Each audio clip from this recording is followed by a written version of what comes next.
Hey everybody, thanks for joining me on my channel. Outside with Jeff. The blackberries are doing great. I just wanted to give you a quick walkthrough and explain to you on how you can get some free blackberry plants and what I did. Now I've already done this year, but I'm going to explain to you what I did, and it's called cane tipping. So what you're going to want to do is you're going to want to take some of the long canes, okay, and what I did is I moved some of the mulch away.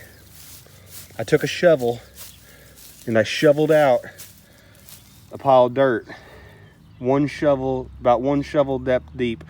Then you take your cane and you bend it over and you put it in the bottom of that hole, and then you cover up with dirt and you step on it with your foot and compact it. Then you come back over and you'll mulch right over that. Now what's happening, what you can't see, is the tip of this plant that you buried in the ground is going to start producing roots, okay? Those roots are going to, therefore, they're going to send out rhizomes, they're going to send out runners, and that is going to become a new blackberry plant. What I'm going to do in about a month and a half, I'm going to come back and I'm going to cut that off from the mother plant, because in the month and a half, that's going to have a big enough root system developed that it will no longer need the root system from this plant. So that's going to give me an additional plant. You just want to do that wherever you've either lost a plant or if you just want to kind of thicken up your plants. So you can see here, I basically have a plant every 3 foot.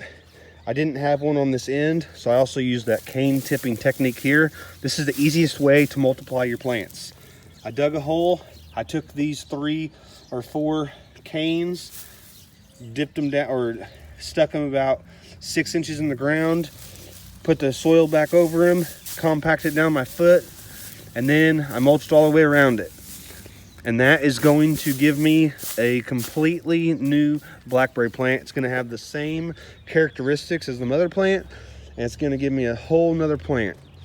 So a few years ago, whenever I actually started a blackberry farm in 2015, I planted my plants every 4 foot, and then I used this cane tipping method to multiply my plants. So I started the farm with about 1,000 plants, and that next year I was able to double my plants by cane tipping. So it's an excellent way to get more plants, free plants, to thicken your hedgerow so that you can increase your blackberry production. Last year I got over 15 gallons from this patch, and I didn't even pick everything there was. I let a lot go to the birds and the critters. I just wasn't worried about picking every single berry. 15 gallons is way more than enough for me. Made jelly, cobbler, we had a lot of fresh berries. So it doesn't take a lot of room. As you can see here, I've got 2 30-ish foot rows, and they're about 10 foot apart. So in a space not all that big, you can produce, you know, a couple $100 worth of blackberries for yourself. Around here they sell for $25 a gallon, and I picked 15 gallons, so that's about $400 worth of blackberries that I didn't have to pay for. So yeah, it's definitely a high dollar crop, and I had a lot of success selling them in the farmers market back whenever we had the blackberry patch. I had a 1 acre patch, and I was easily making $5,000–6,000 a year selling at the farmers market, and I enjoyed it, so it didn't really feel like work. Well, thanks for tuning in to this video. Have a great day.